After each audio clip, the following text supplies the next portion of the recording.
More Than God and Harry Potter.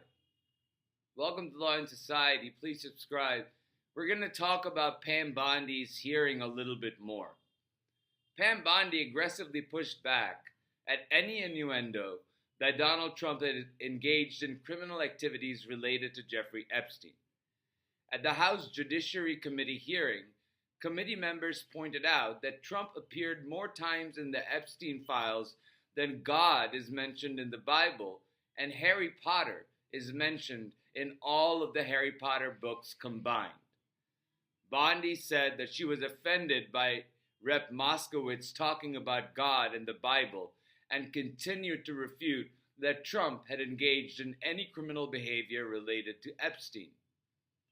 Others mentioned in the Epstein files, far less than Trump, have been implicated and are facing judgment all over the world, but not in America.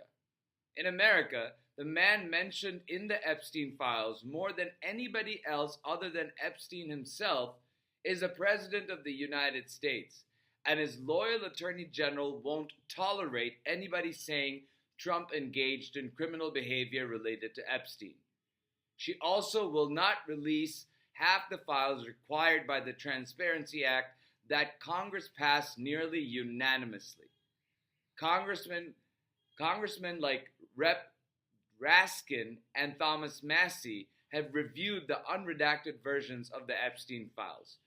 Raskin says his search showed that Trump was mentioned in the files over 1 million times.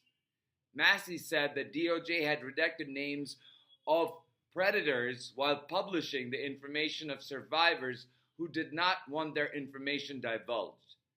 Not only is Pam Bondi's DOJ blocking access to half of the Epstein files, they have also done a remarkable job of not redacting the information that needed redacting while also withholding information the law requires publishing. Bondi defended DOJ's actions by saying that they were doing their best to comply with the law. Well, Ms. Bondi, your best is not good enough. Survivors who want accountability and justice have not been made whole. While Bondi invited the survivors to reach out to the DOJ and file complaints against predators who preyed on them when they were children, she hasn't done one thing to initiate any investigations into those mentioned in the Epstein files. Because had she done so, she would have said that she couldn't talk about ongoing investigations instead of inviting survivors to initiate any such action by contacting the DOJ. Why Pam Bondi cannot on her own volition investigate people who appear to have preyed on children because she has access to all the files related to Epstein is anybody's guess. Yet, on the other hand, Bondi's deputy, Todd Blanche, stated that some of the documents were being withheld because DOJ had opened investigations based on newly surfaced evidence. So which is it? Are they investigating or are they not?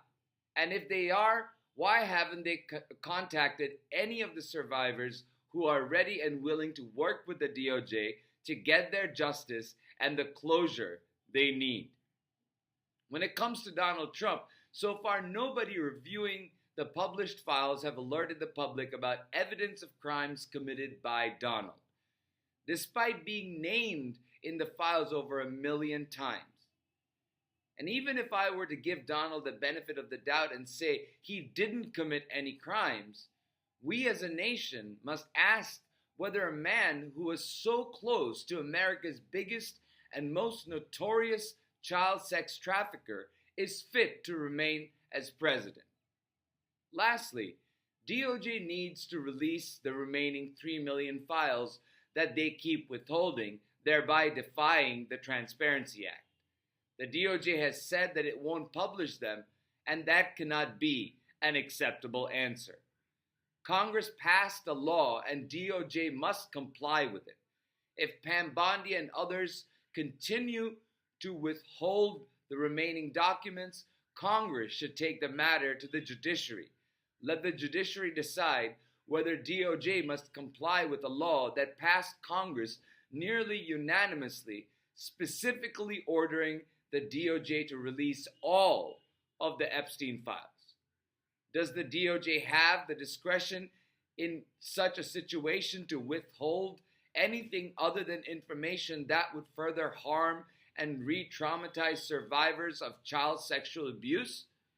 Also, did DOJ break the law by doing exactly that, by disclosing survivor information without consent? Pam Bondi says that they are doing their best. And like I said, their best isn't good enough.